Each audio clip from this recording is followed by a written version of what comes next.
আজ রান্না করব কচুরলতি এই ছোট মাছ দিয়ে। অনেক সময় তো চিংড়ি মাছ দিয়ে খাওয়া হয়, আজকে ভাবলাম ছোট মাছ দিয়ে রান্না করে দেখি। নমস্কার, বাঙালি রান্নাঘরে সকলকে স্বাগত জানাই। বড়দের প্রণাম আর ছোটদের ভালোবাসা জানিয়ে আজকে একটু নতুন রেসিপি তোমাদের সাথে শেয়ার করব। দেখতেই পাচ্ছ সব সবজিগুলোকে ভালোভাবে কেটে নিয়েছি। ওইদিকে থোড়টাকে দেখো, থোড়গুলোকে আমি কুচি কুচি করে একদম কেটে ধুয়ে লবণ হলুদ দিয়ে একটু ভালো করে জলে ভিজিয়ে রেখে আমি জল ঝরিয়ে রেখেছি। আর এইদিকে আছে পুঁই ডাঁটা। আজকে ভাবলাম যে পুঁই ডাঁটাটা রান্না করে নিই, একদম ফ্রেশ পুঁই ডাঁটা রান্না করার জন্য এদিকে মিষ্টি কুমড়ো, গাজর, আলু এইসব লম্বা লম্বা করে কেটে নিয়েছি। কচুরলতিটাও ভালো করে কেটে তারপরে ধুয়ে জল ঝরিয়ে এদিকে আমি সেদ্ধ বসিয়ে দিচ্ছি। হালকা একটু সেদ্ধ করে জলটাকে ফেলে দেব, যাতে গলা না ধরে যায় বা গলা না ধরে সেই জন্য।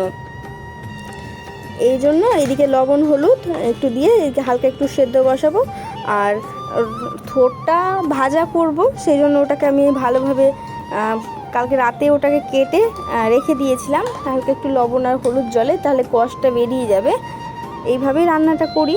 আর এদিকে লতিটাও সেদ্ধ বসিয়ে দিলাম, লতিও সেদ্ধ হতে থাক, বেশি সেদ্ধ করবো না, 50% সেদ্ধ করলে আমার লতি হয়ে যাবে। আর এদিকে রান্না বসিয়ে দিয়েছি, দুই দিকে দুটো কড়াই রান্না করলে খুব তাড়াতাড়ি রান্নাটা আমার হয়ে যাবে, খুব একটা বেশি দেরি লাগবে না। জানো তো, রান্না করতে সব কিছু জোগাড় করে যখন রান্না করি আমার খুব তাড়াতাড়ি রান্নাবান্না হয়ে যায়। আর এদিকেও আর ফ্রিজে মশলা করা ছিল আমার, সেই জন্য আরও একটু কাজটা কমে গেছে। কড়াইয়ে বসিয়ে দিয়েছি, দুদিকে দুটো তেল দিয়ে দিলাম পরিমাণ মতো। এইদিকে আমি একটা কাঁচা লঙ্কা চিড়ে দিয়ে দিলাম তেলের মধ্যে, আর বেশ কিছুটা পরিমাণে কালো জিরে, ব্যাস দিয়ে তারপরে তেলটা একটু গরম ভালো করে ধোয়া উঠে গেছে দেখতে পাচ্ছ। এবার আমি থোড়টাকে দিয়ে দিলাম, থোড়টাকে দিয়ে একটু আমি নাড়াচাড়া করছি। পরে আর একটু যখন ভাজা ভাজা হয়ে যাবে তারপরে মেয়ের মধ্যে লবণ হলুদ যা যা লাগবে দেবো। তারপরে ওইদিকেও আমি আবার তেল দিয়ে দিয়েছি, ওটা কড়াইয়ে, ওখানে আমি ফোড়নে দিয়ে দিয়েছি পাঁচ ফোড়ন দেওয়ার পরে এই যে পাঁচ ফোড়ন দিয়ে দিলাম, সেটাকে একটু হালকা লাল করে একটু ভেজে, যেহেতু বেশি ভাজবো না কারণ মেথি দেওয়া আছে, তেতো হয়ে যাবে। তারপরে এই সবজিগুলোকে আমি দিয়ে দিলাম। এবার সবজিগুলোকে অনেকক্ষণ ধরে আমি লাল করে কষাবো। লাল করে কষানোর পরে আমি পুঁই ডাঁটাটা পরে দেবো। আর এদিকেও আমি এদিকে থোড়টাও রান্না করছি, ওইদিকে ওই সবজিটাও করছি, আর বাকি আশেপাশে যা কাজ আছে কাজগুলো করে নিচ্ছি আস্তে আস্তে।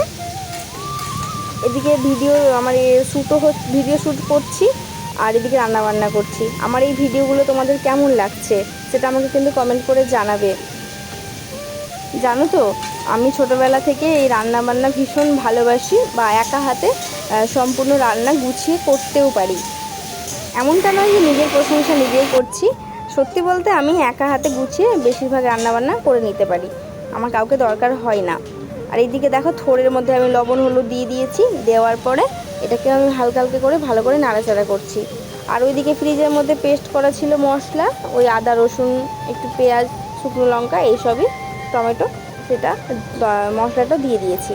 আর এদিকে একটা সমস্যায় পড়ে গেছি, সেটা হচ্ছে আমি কাঁচা লঙ্কার পেস্ট আলাদাভাবে করে রেখেছিলাম, ফ্রিজের মধ্যে রেখেছিলাম, ফ্রিজের পাওয়ারটা বাড়ানো ছিল, ব্যাস লঙ্কার পেস্টটা একদম বরফ হয়ে জমে গেছে।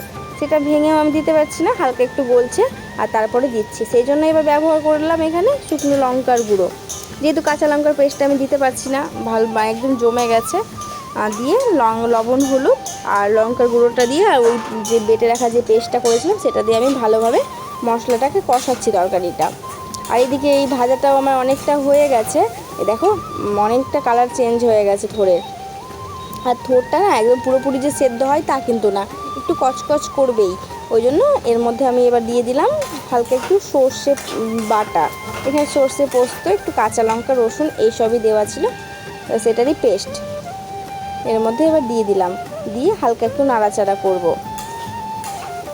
এদিকে দেখতেই পাচ্ছ, এটাকে একটু হালকা বেশি ভাজবো না, ভাজতে গেলে আবার তেতো হয়ে যাবে, ওই জন্য এদিকে একটু হালকা নাড়াচাড়া করে নামিয়ে নেব।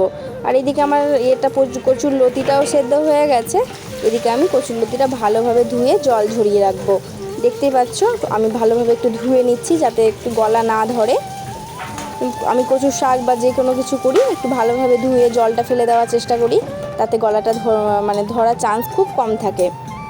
আর এইদিকে বাসনগুলো বেরাচ্ছে, একে একে রান্না করছি আর এদিকে বাসনগুলো মেজে মেজে রাখছি, তাহলে আমার কাজটা অনেকটা কমে যাবে। রান্না বান্নার পরে দুটো কড়াই থাকবে, যা যা বাসন থাকবে তখন একবারে মেজে নেব, তারপরে রান্নাঘর মুছে টুছে একবারে বেরিয়ে যাব, আমার কাজটাও কমে যাবে। বেশ, আর রান্না প্রায় অনেকটাই শেষের দিকে। আর এই সবজিটার এটা হয়ে গেলে, থোরটা হয়ে গেলে আমি একদিকে আবার কচুরলতিটা বসিয়ে দেবো, আমার আর খুব একটা দেরি লাগবে না রান্না বান্না। এবার আমার বাসন ধোয়ার পরে একটু বেসিনটাও ধুয়ে নিচ্ছি। যখনই আমি বাসন ধুই একটু করে বেসিনটা আমি ঘষে একটু ধুয়ে নেওয়ার চেষ্টা করি, তাহলে আমার পরিষ্কার জায়গাতে কাজ করতেও খুব ভালো লাগে। আর এদিকে দেখো থোরটাও আমার অনেকটাই ভাজা ভাজা হয়ে গেছে, ওইদিকে মশলাটাও আমার প্রায় অনেকটা কষানো হয়ে গেছে, আর আলুটাও প্রায় সেদ্ধর দিকেই। তো এবার আমি পুঁই ডাঁটাগুলো দিয়ে দিচ্ছি। এরপরে পুঁই ডাঁটা বেশিক্ষণ লাগবে না, ওটা গলে যাবে। পাতাগুলো তো সঙ্গে সঙ্গে কিছুক্ষণ পরেই গলে যায়, ডাঁটাটাও গলে যাবে, ছোটো ছোটো সাইজ করে কেটেছিলাম। আর মাঝখান থেকে একটু চিড়ে দিয়েছি, আমার ডাঁটাটাও সেদ্ধ হতে খুব একটা সময় লাগে না। আর পুঁই ডাঁটা আমি একদম গলিয়ে সেদ্ধ করি না, একদম 70 থেকে 80% রান্না করলে আমার পুঁই ডাঁটাটা সেদ্ধ হয়ে যায়। আর এইদিকেও দেখো থোরটা আমার প্রায় রান্নাটা হয়ে এসছে, আর ওইদিকে আমি তরকারিটা কষাচ্ছি, বাকি এদিকে যা যা কাজকর্ম আছে সেইগুলো আমি করে নিচ্ছি। তারপরে থোরটা নামিয়ে নিয়ে কড়াইটা ভালো করে মেজে ধুয়ে, কড়াইটা গরম হয়ে আসলে এবার তেল দিয়ে আমি মাছগুলোকে ভেজে নেব। পরের লতিটাও রান্না করেছি, সেই ভিডিওটা আমার শ্যুট করা হয়নি। এই ভিডিওটা কেমন লাগলো সেটা জানাবে কমেন্ট করে।